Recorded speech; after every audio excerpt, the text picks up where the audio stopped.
Ça a été d'abord un choc thermique parce que quitter Caracas, où il faisait beau tout le temps, schématiquement, pour Bruxelles, où il pleuvait tout le temps, schématiquement encore, hein, je caricature un petit peu, a été complexe. J'ai aussi sauté une classe à ce moment-là, donc de la 6e dans ce bain idyllique de Caracas à la 4e dans un lycée très intense et beaucoup plus scolaire à Bruxelles. Là aussi, ça a été compliqué.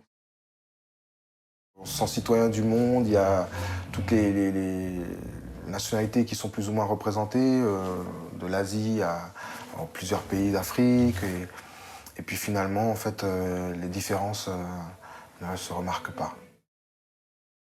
J'ai eu la chance d'avoir beaucoup de personnages hauts en couleur, avec des vies qui n'étaient pas des vies très classiques. Il y avait bien sûr des Libanais, il y avait des Français, il y avait des pères jésuites, il y avait des laïcs, il y avait des Syriens, il y avait des Irakiens, il y avait des Égyptiens, des personnes qui venaient de pays où ils avaient probablement subi des situations assez dramatiques, qui venaient enseigner pendant quelques années en transition vers d'autres pays.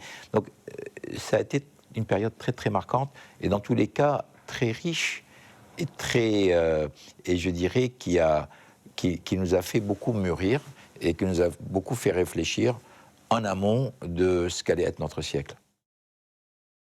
On a vécu des choses très fortes ensemble. En 80, alors on a vécu les conférences nationales souveraines qu'il y a eu en Afrique. Beaucoup de pays se sont ouverts à la démocratie. On a vécu ça. On a vécu aussi la guerre au Congo. En 93, je me souviens que moi j'ai passé mon bac de français dans les locaux de l'ambassade de France parce que quelques mois avant, il y avait eu la guerre dans toute la partie sud de la ville et l'école avait dû être déménagée. Ma famille a quitté l'Égypte à cause de la guerre de 56 et on est venu en France. Mon expérience, c'est une scolarité agréable en Égypte, hein, avec des professeurs très dévoués, très dévoués, un niveau d'études qui était bon et qui a facilité l'intégration quand on est venu ici. Ça, c'est un point extrêmement important, je pense. Ma maîtresse de 10e, Madame Pou, qui, nonobstant son patronyme, donc, nous a fait faire des choses extraordinaires, élever des têtards, faire du pain, apprendre des tas de choses.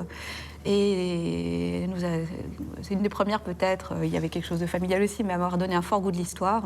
Et donc je me rappelle des récrés à jouer de manière incessante à Vercingétorix et Jules César sur une vieille barrière en bois qui nous servait de destrier dans la grande cour de Chateaubriand. Beaucoup de personnalités assez extraordinaires qui préservaient la fantaisie, la bonne humeur, la confiance en soi. Je dois dire qu'on n'était pas tellement préoccupés par la suite. Et qu'on avait, on avait un peu l'abri de coup. À la grecque, on pratiquait la journée continue de 8h à 2 ou 3h de l'après-midi et tout ça nous laissait beaucoup de liberté pour aller pêcher les dorades au Cap Sounion, et pour bien des activités. Un homme formidable. Il était formidable.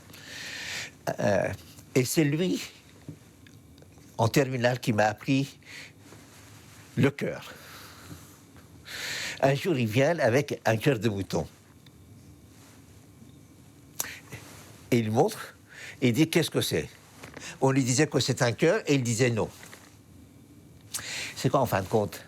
Il avait enlevé toutes les cavités, il ne restait que le ventricule gauche. Or, ce qui compte avant tout dans un cœur, c'est le ventricule gauche. C'est le ventricule gauche que vous avez qui marche. Ça fait fonctionner le reste. Et si le ventricule gauche ne marche pas, donc par cette astuce de présentation, m'a fait comprendre ce jour-là que ce qui compte dans le cœur, c'est le ventricule gauche. Vous voyez, il y a des... Alors, qu'est-ce que j'ai comme souvenir? C'est que les années au passant, un certain nombre des professeurs que j'ai eus au lycée sont venus, je les ai opérés. Donc, c'était le monde... Ça avait changé. Alors, vous voyez la différence, l'élève devant ses profs, le prof malade couché à poil et l'élève habillé debout.